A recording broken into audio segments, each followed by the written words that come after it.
இன்றைக்கி நிறைய பேர் நினச்சிட்டு இருக்கோம் எல்லாம் காசு பணம் செல்வ செழிப்பு எல்லாம் இருந்தால் ஒரு லக்ஸரியான லைஃப்னு நினச்சிட்டு இருக்கோம். கவலை இல்லாத மன அழுத்தம் இல்லாத வாழ்க்கை அது குடிசையில் இருந்தாலும் அதுதான் சந்தோஷமான வாழ்க்கை. உள்ளத்தை தொட்டு சொல்லுங்கள். கோபுரத்திலே வசித்தாலும் உள்ளம் பழுதடைந்திருக்கிறது. கவலையின் மொத்த உருவத்திலே நாம் அந்த வீட்டுக்குள்ளே அறைக்குள்ளே இருக்கிறோம். ஆனால் இவர் சிறந்தவரா? ரிலாக்ஸாக இருக்காரு, அன்னைக்கு கிடைச்சது சாப்பிட்றாரு, நான் சந்தோஷமாக இருக்காரு, எந்த உள்ளத்தில் கஷ்டமும் இல்லை, அல்லாஹ் விதித்ததை ஏற்றுக்கொண்டு வாழ்கிறார். ஆனால் அவர் சாதாரண ஒரு கூலி தொழிலாளியாக இருக்கிறார். மனிதர்களின் பார்வையும் சரி அல்லாவின் பார்வையும் சரி இவர் தான் உயர்ந்தவர். அன்புக்குரிய சகோதரர்களே, அல்லாஹ் நம்மை பாதுகாக்க வேண்டும் என்று நாம் நினைத்தால் அல்லாஹ் விதித்த விஷயத்திலே நாம் பாதுகாப்பாக இருக்கணும். முதல் விஷயம். ரெண்டாவது சொன்னாங்க, இதா சல்த ஃபஸ்அலில்லாஹ். இப்னு அப்பாஸ் ரலியல்லாஹு சொன்னாங்க, நீ கேட்கறதா இருந்தால் அல்லாஹ்ட்ட மட்டும் கேளு, வேற யார்ட்டையும் கேட்காது. உனக்கு தேவையானதை அல்லாஹ்விடத்தில் மட்டும் கேள். எந்த அளவு பெருமானா சொன்னார்கள், உன் காலிலே மாட்டி இருக்கக்கூடிய செருப்பு, அந்த செருப்பை மாட்டி இருக்கக்கூடிய வார அந்திரிச்சானோ முதல்ல அல்லாஹ்ட்ட சொல்லுன்னு நாங்கள் சொல்லாங்க. அல்லாஹ்விடத்தில் மட்டும் கேள். அடுத்த ரசூலுல்லாஹ் சொல்றாங்க, இத ஸ்தன்த வஸ்தஇன் பில்லாஹ். ஏதாவது உதவி என்று தேவைப்பட்ட அல்லாஹ்விடத்தில் மட்டும் உதவி கேளு. நம்ம தெரிஞ்சோ தெரியாமலையோ தினசரி எப்பமெல்லாம் அல்லாஹ்ட்ட தக்பீர் கட்டி தொழு ஆரம்பிச்சிடமோ அப்பெல்லாம் அந்த சூறா ஓதுறோம். எந்த சூறா? சூரா ஃபாத்திஹா. அல்ஹம்து சூரா ஓதாமல் தொழுகையே இல்லை, இல்லையா? அந்த அல்ஹம்து சூராவினுடைய மைய கருத்து, ஒரு மையத்தில் ஒரு வசனம் இருக்கிறது, நமக்கெல்லாம் தெரியும். அது இய்யாக நஅ்புது வ இய்யாக நஸ்தஈன். என்ன அர்த்தம் தெரியுமா? இறைவா, உன்னையே வணங்குகிறோம், உன்னிடத்திலேயே உதவி தேடுகிறோம். இந்த வசனங்கள் ஓதுகிற பொழுதெல்லாம் இந்த சிந்தனை, இந்த உணர்வு நமக்கு வருதா? அல்லாஹ் உன்னை மட்டும் தான் நம்பி இருக்கேன். ஏதோ ஒரு நெருக்கடி சமயத்தில் யாரையோ சந்திக்கிறோம், உன்னை விட்டா உனக்கு ஆளே கிடையாது, எனக்கு உன்னை நம்பி வந்துட்டேன், உன் வீட்டு வாசப்படிக்கு மிதிச்சிட்டேன், என்னை கை ஊற்றாத கலங்குறோம், இல்லையா? இந்த மாதிரியான கலக்கம், இந்த மாதிரியான உதவி தேடல் அல்லாஹ்வின் சன்னிதானத்திலே நம் வாழ்க்கையில் எத்தனை முறை நடந்திருக்கும்? உள்ளபடியே பார்த்தா அல்லாஹ் இடத்துல மட்டும்தான் உதவி கேட்கணும். அல்லாஹ்வை தாண்டி வேறு யாரிடத்திலும் உதவி கேட்குதல் என்பது கூடாது. அப்படின்னா என்ன அர்த்தம்? முதல்ல அல்லாஹ்ட்ட கேட்குது, அதுக்கடுத்து முயற்சி பண்ணு, அல்லாஹ் அதுக்குரிய வழியை காட்டுவான். இந்த ஆழமான சிந்தனையை ஹஜ்ரத் ரசூலுல்லாஹி ஸல்லல்லாஹு அலைஹி வஸல்லம் இப்னு அப்பாஸ் ரலியல்லாஹு அவங்களுடைய உள்ளத்திலே விதைக்கிறார்கள். கேட்கறதா இருந்தாலும் அல்லாஹ்ட்ட கேளு, அதே மாதிரி உதவி தேடுறதா இருந்தாலும் அல்லாஹ்ட்ட உதவி தேடு. நாலாவது சொன்னாங்க, தஅர்ரிஃப் இலல்லாஹி ஃபிர் ரஹா யஅரிஃபுக ஃபிஷ் ஷித்தா. நல்லா சந்தோஷமாக மகிழ்ச்சியாக இருக்கும்பொழுது அல்லாஹ்ட்ட நெருங்கி வா, அதிகமாக அல்லாஹ்ட்ட கேட்டு. நீ கஷ்டப்படும் பொழுது அல்லாஹ் நீ கேட்காமே தந்துடுவான்.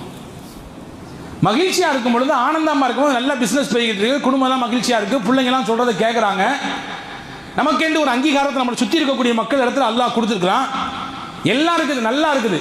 இந்த சமயத்தில் அல்லாஹ்ட்ட அதிகமாக கேட்டு, அல்லாஹ்ட்ட எவ்வளோ நெருங்க முடியுமோ நெருங்கிடு. உனக்குன்னு ஒரு சோதனை காலம் வரும், உனக்குன்னு ஒரு கஷ்ட காலம் வரும், உனக்குன்னு சில நெருக்கடிகள் வரும். அந்த சமயத்தில் நீ கேட்காட்டி கூட அல்லாஹ் தந்துடுவான். அன்புக்குரியவர்களே, ஒன்று தெரியுமா? கஷ்டப்படுகிற பொழுது மூமின் மட்டும்தான் இறைவனை தேடுவான் என்பது கிடையாது. மூமின் அல்லாத எல்லாருமே இறைவனை தேடுவாங்க. ஒரு இறை விசுவாசி மட்டும்தான் கஷ்ட காலத்திலே இறைவனின் சன்னிதானத்திலே கதற வேண்டும் என்று சிந்தனை இல்லை, எல்லாத்துக்கும் இருக்கு. அல்லாவே இல்லை என்று சொன்ன, இறைவனுக்கு இணை வைத்துக் கொண்டிருந்த குஃபாரே மக்காவினுடைய காபிர்கள் என்ன சொல்லுவார்கள் என்று குர்ஆனிலே அல்லாஹ் சொல்கிறான். என்ன சொல்லுவாங்க தெரியுமா? அவர்களின் கஷ்ட காலத்திலே, சிரம காலத்திலே, இதா ரகீபு ஃபில் ஃபுல்கி தஅவுல்லாஹ முஹ்லிஸீன லஹுத்தீன். கப்பலில் வியாபாரத்துக்காண்டி போவாங்க. நடுக்கடலில் போய் கொண்டிருக்கிற பொழுது கடுமையான காற்று வீசி கப்பல் அங்கிட்டு இங்கிட்டு அப்படியே தள்ளாடும் பொழுது அவங்கெல்லாம் அல்லாஹ், அல்லாஹ் என்னை எப்படியாவது காப்பாத்திரு, நீ எங்களை காப்பாற்றி பூமியில் கொண்டு போய் விட்டுட்ட அப்படின்னா உனக்கு உள்ளபடியே நன்றியுள்ளவராக நாங்கள் இருப்போம் அப்படின்னு சொல்லுவாங்க. ஆனால் அவங்களை காப்பாற்றி கொண்டு விட்ட பின்னாடி என்ன சொல்லுவான் அல்லாஹ்? அவன் சொன்னதே அல்லாஹ் குர்ஆன்ல சொல்கிறான், மர்ரக அல்லம் யதுஉனா இலா துர்ரி மஸ்ஸா. எந்த தூசியுமே மேலே படாத மாதிரி தட்டி விட்டு போய்கிட்டே இருக்கான்றான். அவனுக்கு என்ன சிரமமே வந்தது காட்டிக்காத மாதிரி போகிறான் பாருங்க அப்படின்னு அல்லாஹ் பேசுகிறான். அப்போ சிரம காலம், கஷ்ட காலம் என்பது மூமின்களுக்கு மட்டும் இறைவனிடத்திலே கையேந்தக்கூடிய காலம் அல்ல. மூமின் அல்லாத மனிதனாக பிறந்த எல்லாருமே அல்லாவை, இறைவனை நினைப்பார்கள். அந்த காலகட்டத்தில் மூமினின் பண்பு எப்படி இருக்க வேண்டும்? ஒரு இறை விசுவாசியின் பண்பு எப்படி இருக்க வேண்டும் என்றால், கஷ்டத்திலையும் அல்லாஹ்ட்ட கேட்கணும், சந்தோஷத்திலையும் அல்லாஹ்ட்ட கேட்கணும், மகிழ்ச்சியான காலத்திலும் அல்லாஹ்விடத்தில் கேட்க வேண்டும், அவனை நெருங்க வேண்டும். ஆனால் நமக்கு என்ன அப்படின்னா ஆப்போசிட். எப்பெல்லாம் நமக்கு சிரமம் வருதோ குறிப்பாக பிள்ளைகள்லாம் கரெக்டாக எக்ஸாமுக்கு போகும்பொழுது 2 ரக்காய் தொழுது அல்லாட்ட துவா. ஏதாவது நமக்கு சிரமம்னா, அதாவது ஏதாவது முக்கியமான ஒரு விஷயம் புதுசாக துவங்குறோன்னா அப்போ அல்ல 2 ரக்காய். காலையிலேயே ஃபஜருக்கு வந்துட வேண்டியது, வெள்ளனமாலே வந்துட வேண்டியது. அவர் ஃபஜருக்கே வர மாட்டார். அப்போ புதுசாக பார்த்து ஏதோ புதுசாக துவங்குறாரு போகிறதுன்னு என்று விளங்கி கொள்ளலாம். நான் யாரையும் குறிப்பிட்டு சொல்லலை, பொதுவாக சொல்கிறேன். பல ஊர்களில் கண்டதை சொல்கிறேன். நான் எதுக்கு சொல்கிறேன்னா, மகிழ்ச்சியாக இருக்கும் பொழுதுன்னு அல்லாஹ்வை நினைக்கணும், கஷ்டப்படணும்னு நினைக்கணும். அல்ல, யூனுஸ் அலைஹிஸ்ஸலாமுக்கும் ஃபிரௌனுக்கும் இடையில என்ன வேறுபாடு குர்ஆன்ல அல்லாஹ் சொல்கிறான். யூனுஸ் அலைஹிஸ்ஸலாமுக்கு அல்லாஹ் ஒரு நெருக்கடியை கொடுத்தான். நம்ம எல்லாத்துக்கும் தெரியும், மீன் வயிற்றில் அவங்க தங்கியிருந்தாங்க. சுமார் ஏறத்தாழ 40 நாட்கள் தங்கியிருந்தார்கள் என்று விரிவுரைகளில் இருக்கிறது. அல்லாஹ் சொல்கிறான், அந்த நிகழ்ச்சியை சொல்லும் பொழுது சொல்கிறான், ஃபலௌலா அன்னஹு கான மினல் முஸப்பிஹீன் லலபிஸ ஃபீ பத்னிஹி இலா யௌமி யுபாஸூன். மீன் வயிற்றுக்குள்ளே இருக்கும் பொழுது தான் யூனுஸ் அலைஹிஸ்ஸலாம் ஓதுனாங்க. என்ன ஓதுனாங்க? லா இலாஹ இல்லா அன்த சுப்ஹானக இன்னி குன்து மினல் ஸாலிமீன். கலிமா யூனுஸ் சொல்லுவாங்க. இந்த கலிமாவை யூனுஸ் என்று சொல்வார்கள். இப்போவும் கஷ்டப்படுறவங்க ஓதுனா அல்லாஹ் விடுவிப்பை கொடுப்பான். ஆனால் எப்போ கொடுப்பான்னு கவனிச்சுக்கணும், நான் பின்னாடி சொல்லுவேன். அன்புக்குரியவர்களே, யூனுஸ் அலைஹிஸ்ஸலாம் ஓதிய இந்த வார்த்தையை மலக்குமார்கள் கேட்கிறார்கள். அல்லாஹ்ட்ட சொல்றாங்க, யா அல்லாஹ், இந்த சவுண்டு நம்ம திரும்பி திரும்பி கேட்ட சவுண்டு மாதிரி இருக்குது. இந்த சவுண்டுக்கு சொந்தக்காரர் நம்ம கேட்ட அறிமுகமான மாதிரி ஆள் மாதிரியே தெரியுது, யார் இவரு அப்படின்னு கேட்டாங்க மலக்குகள். இப்போ அல்லாஹ் சொன்னா, இவர் தான் நம்முடைய அடியார் யூனுஸ், மீன் வயிற்றுக்குள்ள இருக்கார். அப்போ அல்லாஹ், இவர் வாழ்க்கை முழுக்க உன்னை திக்ரு செஞ்சவர், உன்னை நினைச்சவர், உன்னை கையேந்தி கேட்டவர், அவர் சிரமப்படுறாரு, கஷ்டப்படுறாரு, உள்ளிருந்து உன்னை கூப்பிடுறாரு, எப்படியாவது உதவி செய்கிறா அல்லாஹ் அப்படின்னு மலக்குமாக அல்லாஹ்ட்ட சொன்னாங்க. அல்லாஹ் உதவி செய்தான். மீன் வயிற்றுக்குள்ளே இருந்து வெளியே கொண்டு வந்தான். நிதர்சனத்தில் கற்பனைக்கு எட்டாத விஷயம் இது இல்லையா? மீன் வயிற்றுக்குள்ளே உயிரோடு 40 நாட்கள் இருந்தார்கள். எங்கிருந்து கிடைத்தது உணவு? எப்படி சுவாசித்தார்கள்? எப்படி கண்மூடினார்கள்? எப்படி உறங்கினார்கள்? எப்படி எழுந்தார்கள்? இதுவெல்லாம் அல்லாஹ் கொடுத்த விஷயத்தை கொண்டு எல்லாம் நடந்தது. ஏற்றுக்கொள்கிறோம், குர்ஆன் சொல்லுகிறது. அடுத்து வாங்க, ஃபிரௌன். மூசா அலைஹிஸ்ஸலாம் துரத்திக்கிட்டே போனான், நைலில் விழுந்தான். மூசா அலைஹிஸ்ஸலாம் எழுந்து அந்த பக்கம் போயிட்டாங்க. நம்மளும் எப்படியாவது போயிடலாம் அந்த பக்கம் நினச்சி உள்ளே வந்தான். மூழ்கடிக்க தண்ணீர் வந்து விட்டது. ஆஹா போச்சு, நம்ம மௌத்தாக போகிறோம் நினைச்ச ஒன்று சொன்னான், ஆமன்து அன்னஹு லா இலாஹ இல்லல்லதி ஆமனத் பிஹி பனு இஸ்ராயில் வ அன மினல் முஸ்லிமீன். இறைவா, பனு இஸ்ரவேலர்கள் மொத்தமும் எந்த இறைவனை ரப் என்று சொன்னார்களோ அந்த இறைவன் நானும் ஏற்றுக்கிறேன், நான் முஸ்லீம் தான் அப்படின்னா. மலக்குமார்கள்லாம் அல்லாஹ்ட்ட சொன்னாங்க, கேட்காத குரலாக இருக்கு இது நாள் வரை இந்த குரலை கேட்டதே இல்லையே. இந்த குரலுக்கு சொந்தக்காரன் ஒரு நாள் கூட அல்லாஹ் என்று அழைத்ததே இல்லை. தன்னை அல்லான்னு சொன்னவன் எப்படி அல்லான்னு சொல்லுவான்? அல்லாஹ் கூப்பிடுவான். நான் தான் ரப்புன்னு சொல்லிட்டு இருந்தான். ஆனால் ரப்புக்கும் இல்லை ஆளா, நான் தான் அவங்களுடைய மேலான கடவுள் என்று சொல்லி கொண்டிருந்தவன் எப்படி தன்னை அல்லாஹ்வை ரப் என்று அழைப்பான்? மலக்குகள் சொல்லுவாங்க. அல்லாஹ் சொல்லுவான், வேற யாரும் இல்லை, மேப்படியா ஃபிரௌன் தான் அப்படின்பா. இறைவா, இவனுக்கு நீ பதிலே சொல்லாத. இதுவரை அவன் கையை தூக்குனதே கிடையாது வாழ்க்கையில். கஷ்டம் வந்துருச்சு, வேதனை வந்துருச்சு, பார்த்துட்டு கையை தூக்குறான். கொடுக்காத, அப்படி அவனை போற்று அப்படின்னாங்க மலக்குகள் எல்லாம். ஜிப்ரீல் அலைஹிஸ்ஸலாமை அல்லாஹ் அனுப்பி வைத்து அவர்களின் வாயிலே கையிலே மண்ணை கொடுத்து ஃபிரௌனின் வாயிலே கொண்டு அடைத்தார்கள். தஃசீரில் வருது. பேசக்கூடாது, இனிமே முடிஞ்சு போச்சு உனக்கு பேச்சு. அத்தோடு அவன் கதை முடிந்தது மட்டுமல்ல, உலகத்தின் அழிவு நாள் வரை வரக்கூடிய மக்கள் எல்லாம் அவனை பார்த்து பாடம் பெற வேண்டும் என்று அவனின் உடலை அல்லாஹ் பாதுகாத்து வைத்திருக்கிறான். ஃபல் யௌம நுனஜ்ஜீக பிபதனிக லிதகூன லிமன் கல்ஃபக ஆயா. பின்னால் வரக்கூடிய எல்லாருக்கும் உன்னை கொண்டு பாடத்தை அல்லாஹ் நான் காமிப்பேன் சொன்னான்.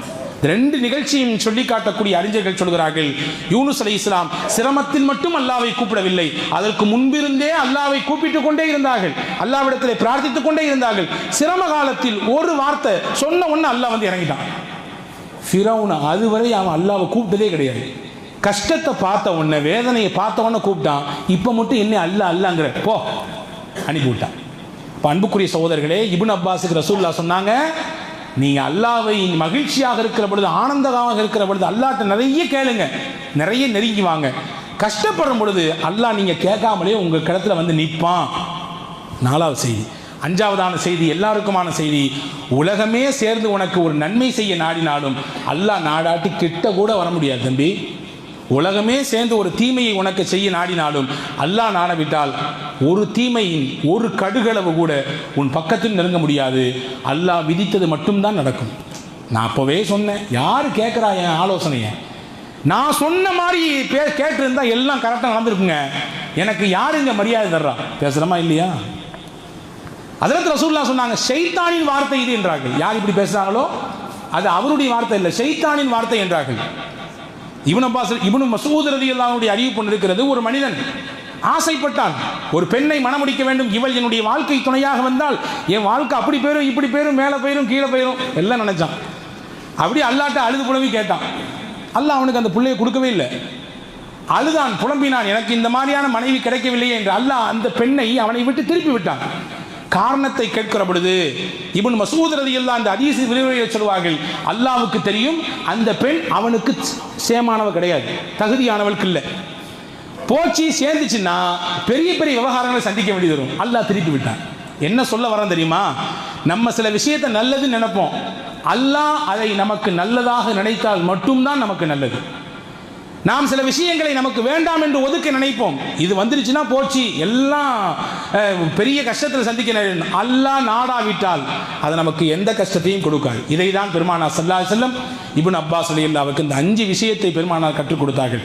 மறுபடியும் சொல்கிறேன், உங்கள் உள்ளத்தில் நீங்கள் ஆள் மதத்தில் விதைக்க வேண்டிய விஷயம், முதல் விஷயம், அல்லாஹ் உங்களுக்கு விதித்த விதியிலே, அல்லாஹ் தடுத்த விஷயத்திலே நீங்கள் பேணி பாதுகாப்பாக இருந்து கொள்ளுங்கள். அல்லாஹ் உங்கள் வாழ்க்கையிலே பாதுகாப்பை தருவான். 2, கேட்பதாக இருந்தால் அவனிடத்தில் மட்டும் கேளுங்கள். 3, உதவி தேடுவதாக இருந்தால் அவன் வாசலை மட்டும் பிடியுங்கள். வேறு யார் வாசலுக்கு உதவின்னு போகாதீங்க. உங்கள் சொந்த தேவைக்கு, பொது விஷயத்திற்கு 4 பேரை பார்க்கறது அது வேறு வழி இல்லை, செஞ்சுதான் ஆகணும். உங்கள் சுய தேவைக்கு யார் வீட்டு வாசல் முன்னும் போய் உதவி கேட்காதீர்கள், அல்லாஹ்ட்ட மட்டும் கேளுங்க. 4வது ஸல்லல்லாஹு சொன்னாங்க, நல்லா இருக்கும் பொழுது நிறைய அல்லாஹ்ட்ட கேளு, நீ கஷ்டப்படும் பொழுது அவனா கொண்டு வந்து உனக்கு கொடுப்பான். 5, உலகமே சேர்ந்து உனக்கு நன்மை செய்வதாக இருந்தாலும் சரி தீமை செய்வதாக இருந்தாலும் சரி, அல்லாஹ் நாடாட்டி உனக்கு முன்னாடி ஒரு துரும்பையும் கூட நகட்ட முடியாது அல்லது தூக்கிட முடியாது. இதை புரிஞ்சுக்கோ என்று ஹஜ்ரத் இப்னு அப்பாஸ் ரலியல்லாஹு அன்ஹு ரசூலுல்லாஹ் சொன்னாங்க. அவங்களுக்கு மட்டுமான செய்தி அல்ல, நம் எல்லோருக்குமான செய்தி.